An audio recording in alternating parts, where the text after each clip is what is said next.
వే gold trusted gold buyers మీరు తాకట్టు పెట్టిన బంగారాన్ని విడిపించి ఈ రోజు ఉన్న మార్కెట్ ధరకు కొనబడను. వైసీపీలోకి ఎస్వీఎస్ఎన్ వర్మ అంటూ రాజకీయ వర్గాల్లో జోరుగా ప్రచారం జరుగుతోంది. పిఠాపురం ఇన్ఛార్జిగా ఉన్నటువంటి వర్మను అధిష్టానం తప్పించింది. ఈ నేపథ్యంలో ఎస్వీఎస్ఎన్ వర్మ కన్నీటి పర్యంతమయ్యారు.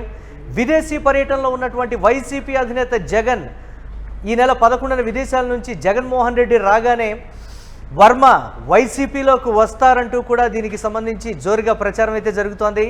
పిఠాపురంలో వైసీపీ యాక్టివ్ రాజకీయాలు చేయడం లేదని సమాచారం. ఈ నేపథ్యంలో ఆశించిన స్థాయిలో వంగ గీత కూడా రాణించనటువంటి పరిస్థితి అయితే ఉంది వైఎస్ఆర్ కాంగ్రెస్ పార్టీకి సంబంధించి. ఇక ఎస్వీఎస్ఎన్ వర్మకు సముచిత స్థానం కల్పిస్తామని కూడా వైసీపీ పెద్దలు భరోసా ఇచ్చినట్లుగా తెలుస్తోంది. పిఠాపురం ఇన్ఛార్జితో పాటు పార్టీలో ప్రాధాన్యత కల్పిస్తామని కూడా వైసీపీ హామీ ఇచ్చినట్లుగా తెలుస్తోంది. లోకేష్తో భేటీ అయినటువంటి 3 రోజులకే టీడీపీ అధిష్టానం వర్మ మీద తీసుకున్నటువంటి ఈ నిర్ణయం, వర్మ విషయంలో వర్మ వర్గీయులు కూడా ఒకంత గుర్రుగా ఉన్నటువంటి పరిస్థితి. అధినేత ఫోటో ఎందుకు పెట్టలేదని ప్రశ్నించినటువంటి పాపానికి ఈ నిర్ణయం తీసుకుంటారంటూ కూడా వర్మ వర్గీయులు అయితే ప్రశ్నిస్తున్నటువంటి సిచ్యువేషన్. దీనికి సంబంధించి మరిన్ని అప్డేట్స్ మా కరెస్పాండెంట్ కిరణ్ అందిస్తారు. కిరణ్, ఒక హాట్ టాపిక్ పిఠాపురానికి సంబంధించి ఏ విధంగా ఉండబోతోంది, దీనికి సంబంధించి వర్మ వైఎస్ఆర్ కాంగ్రెస్ పార్టీలోకి అనేటువంటి సమాచారం. మురళి, పిఠాపురం ఇన్ఛార్జిగా ఉన్న వర్మను టీడీపీ అధిష్టానం ఇప్పటికే తప్పించింది. ఏదైతే టీడీపీ జనసేన కుమ్ములాటల్లో భాగంగా నేరుగా వర్మను అధిష్టానం తప్పించింది.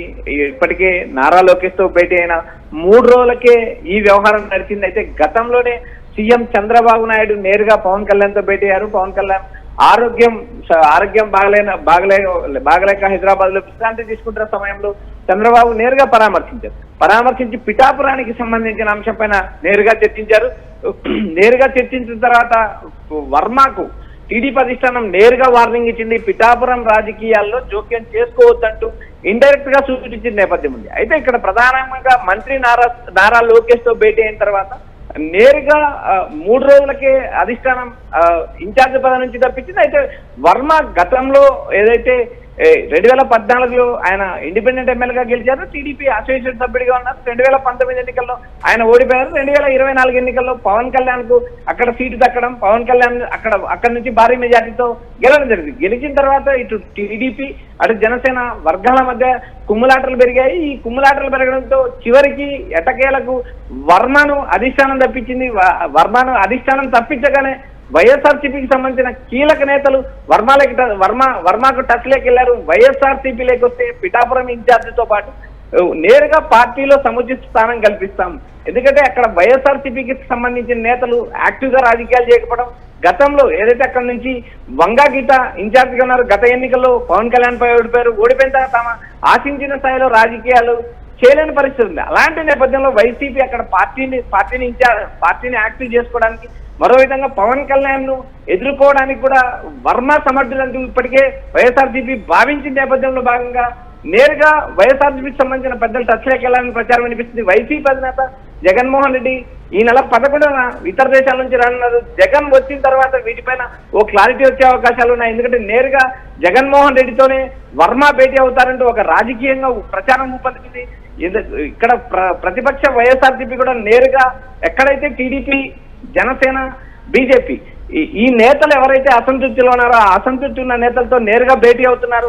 వారికి పార్టీలోకి వచ్చి సముచిత స్థానం కల్పిస్తాం, అధికారంలోకి వచ్చిన తర్వాత గౌరవం కల్పిస్తాం, ఆశించిన పదవులు ఇస్తామంటూ ఇప్పటికే వైఎస్ఆర్సీపీ నేతలు అటు కూటమిలో ఉన్న నేతలకు వలేస్తున్నారు. ఈ నేపథ్యంలో భాగంగా వర్మ భవిష్యత్ ఆప్షన్ వైఎస్ఆర్సీపీ తప్పితే వేరే పార్టీ కనపడడం లేదనే ఒక విమర్శ స్పష్టంగా కనిపిస్తుంది. ఎందుకంటే ఇప్పటికే ఇన్ఛార్జిగా ఉన్న టీడీపీ, అధికారంలో ఉన్న టీడీపీ కూటమి ప్రభుత్వం ఆయన ఇన్ఛార్జిగా తప్పించింది. మరోపక్క వచ్చే ఎన్నికల్లో టీడీపీ జనసేన కలిసి పోటీ చేసే నేపథ్యంలో అక్కడ నుంచి వర్మకు టికెట్ దక్కే అవకాశాలు ఏమాత్రం లేవనే ఒక నిరాశ స్పష్టంగా కనిపిస్తుంది. నియోజకవర్గాల డీలిమిటేషన్ జరుగుతుందని ఎక్స్పెక్ట్ చేసిన ఆంధ్ర తెలంగాణ నేతల ఆశలు నిరాశ ఇప్పటికే. ఎందుకంటే వచ్చే ఎన్నికల్లోపు డీలిమిటేషన్ జరుగుతుందా లేదా అనే ఒక చర్చ. మరోపక్క నియోజకవర్గాలు పెరిగితే తప్ప వర్మకు ఎక్కడి నుంచి పోటీ చేసే అవకాశం లభించలేదు. కాబట్టి ప్రతిపక్ష వైఎస్ఆర్సీపీలోకి వెళ్తే ప్రతిపక్ష గౌరవమే కాకుండా నేరుగా వచ్చే ఎన్నికల్లో పోటీ చేసే అవకాశం లభిస్తుందంటూ వర్మ అభిమానులు ఆశిస్తున్నారు. మరి వర్మ ఎలాంటి నిర్ణయం తీసుకుంటాడు అనేది కూడా చూడాలి మురళి. ఎస్, అంటే వంగా గీతను కాదని అక్కడ పిఠాపురం ఇన్ఛార్జిగా వర్మను నియమించేటువంటి పరిస్థితి ఉంటుందా అనేటువంటి మాట ముందు నుంచి కూడా లాయల్గా ఉన్నటువంటి పరిస్థితి ఉంది వంగా గీత. సో వైసీపీలోని ఒక వర్గం కూడా వర్మ రాకకు సంబంధించి విభేదిస్తున్నారు అనేటువంటి మాట. ఏది ఏమైనా కానీ నేరుగా అధినేతని వర్మ కలవబోతున్నారు.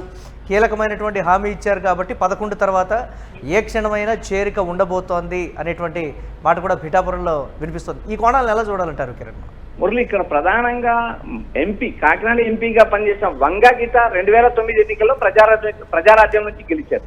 తర్వాత ఆమె 2019 ఎన్నికల్లో కాకినాడ ఎంపీగా పోటీ చేసి గెలిచారు. 2024 ఎన్నికల్లో పిఠాపురం నుంచి పోటీ చేశారు. పిఠాపురం నుంచి పోటీ చేసి పవన్ కళ్యాణ్ చేతిలో ఓడిపోయారు. ఓడిపోయిన తర్వాత ఆశించిన స్థాయిలో ఆరోగ్యం సరిలేక ఆమె నియోజకవర్గంలో రాణించలేని పరిస్థితి ఉంది. ఎందుకంటే ఇక్కడ ప్రధానంగా నియోజకవర్గంలో యాక్టివ్ గా రాజకీయాలు చేసిన నేపథ్యం ఉంది. ఎందుకంటే ఇక్కడ డిప్యూటీ సీఎం పవన్ కళ్యాణ్ ప్రాధాన్యత వహిస్తున్న నియోజకవర్గం, అదేవిధంగా అభివృద్ధి సంక్షేమ కార్యక్రమాలు కూడా భారీ స్థాయిలో పిఠాపురంలో జరుగుతున్నప్పుడు ఒక బలమైన నేత అవసరం ఉంటుంది. ఎందుకంటే పవన్ కళ్యాణ్ నేరుగా వచ్చే ఎన్నికల్లో ఢీకొట్టే సమర్థవంతమైన నేత కోసమే వైఎస్ఆర్సీపీ అన్వేషిస్తుంది. ఇలాంటి నేపథ్యంలో వర్మ లాంటి నాయకుడికి వైఎస్ఆర్సీపీ ఆఫర్ ఇచ్చింది. వైఎస్ఆర్సీపీ ఆఫర్ ఇవ్వడమే కాకుండా నేరుగా వైసీపీ పెద్దలు కూడా ట్రస్ట్లోకి వెళ్ళారు. ఇన్ఛార్జ్ పదవితో పాటు మరికొన్ని కీలక పదవులు కూడా ఇస్తాము, అధికారంలోకి వచ్చిన తర్వాత సముచిత స్థానం కల్పిస్తామంటూ వైఎస్ఆర్సీపీ నేరుగా హామీలు ఇస్తుంది. మరోపక్క గతంలో 2019 ఎన్నికల్లో పిఠాపురం నుంచి గెలిచిన మాజీ ఎమ్మెల్యే పెండెం దొరబాబు కూడా ఇప్పుడు జనసేనలో ఉన్నారు. పెండెం దొరబాబు నేరుగా ఎన్వీఎస్ వర్మను అడ్డుకోవడంతోనే ఈ వివాదం తెరపైకి వచ్చింది. ఎందుకంటే వర్మ కూడా చేసిన ఓ కామెంట్ ఏదైతే మీరు పక్క నుంచి ఇతర నియోజకవర్గాల నుంచి ఇక్కడికి వలస వచ్చారంటూ చేసిన కామెంట్ తీవ్ర చర్చనీయాంశమైంది. అదేవిధంగా నేరుగా పవన్ కళ్యాణ్ తో సీఎం చంద్రబాబు సమావేశమైన పరిస్థితులు కూడా పిఠాపురంపై రాజకీయంగా జోరుగా చర్చ జరిగింది.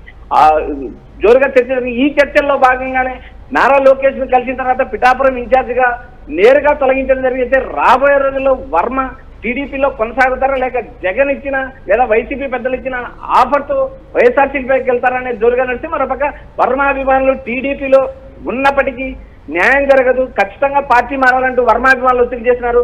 మరోపక్క వైసీపీ అధినేత జగన్మోహన్ రెడ్డి ఇతర దేశాల నుంచి వచ్చిన తర్వాత ఈ చేరికపై ఓ క్లారిటీ వచ్చే అవకాశం ఉందని రాజకీయ వర్గాల్లో ఒక చర్చ నడుస్తుంది. Right, thanks for updates Kiran. ఇక వైసీపీలోకి ఎస్వీఎస్ఎన్ వర్మ అంటూ కూడా రాజకీయ వర్గాల్లో జోరుగా ప్రచారం జరుగుతోంది. పిఠాపురం టీడీపీ ఇన్ఛార్జిగా ఉన్నటువంటి వర్మను అధిష్టానం తప్పించింది. ఈ నేపథ్యంలో వర్మ ఆ పరిస్థితికి కన్నీటి పర్యంతమయ్యారు. విదేశీ పర్యటనలో వైసీపీ అధినేత జగన్ ఉన్నారు. ఈ నెల 11న విదేశాల నుంచి జగన్ రానున్నటువంటి నేపథ్యంలో దీనికి సంబంధించి ఒక కీలక పరిణామం చోటు చేసుకోబోతుంది అన్నట్లు సమాచారం. ఈ నేపథ్యంలో పిఠాపురంలో వైసీపీ యాక్టివ్ రాజకీయాలు చేయడం లేదన్నటువంటి విమర్శలు అయితే వ్యక్తమవుతున్నాయి. వంగా గీత ఆశించినటువంటి స్థాయిలో కూడా రాణించినట్లుగా తెలుస్తోంది. ఎస్వీఎస్ఎన్ వర్మకు సముచిత స్థానం కల్పిస్తామని వైసీపీ పెద్దలు భరోసా ఇచ్చినట్లుగా సమాచారం. ఇక పిఠాపురం ఇన్ఛార్జితో పాటు పార్టీలో ప్రాధాన్యత కల్పిస్తామని కూడా వైసీపీ హామీ ఇచ్చినటువంటి నేపథ్యంలో ఇక పిఠాపురం టీడీపీలో కీలక పరిణామం చోటు చేసుకోబోతుందన్నట్లుగా కూడా చెప్తూ ఉన్నారు.